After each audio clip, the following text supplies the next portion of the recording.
Good morning. Good to see everyone here. Terry, is everything still good with Tony? All right. If you don't know, Tony has had kidney problems for the last year or so. He's been doing tests to get on a transplant list, and lo and behold, his kidney started working. So he's doing great. So just wanted to share that with you.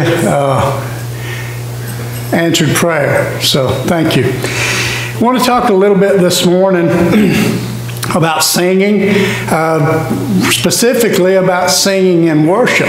You know, there are many that look upon the Church of Christ as sort of being an odd group of people because we don't have any instruments of music in our worship service. One of the reasons we don't use mechanical instruments in worship is that we're just not commanded to do so in the Bible. We'll get to that, but there may be some that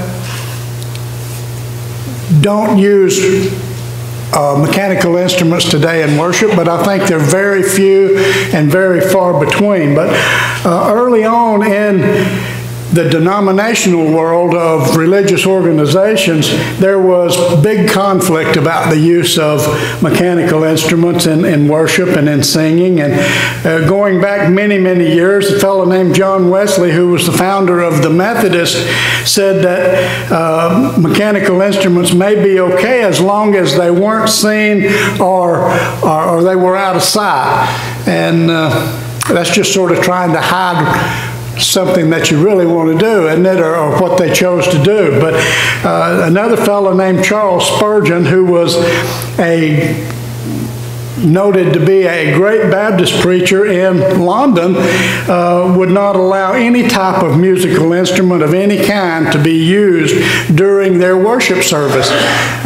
So you see, there's people along the lines that have held the same view that we have. And the late President Garfield happened to be in a 10 service in London and happened to hear Charles Spurgeon speak and take part of that worship service at that particular time.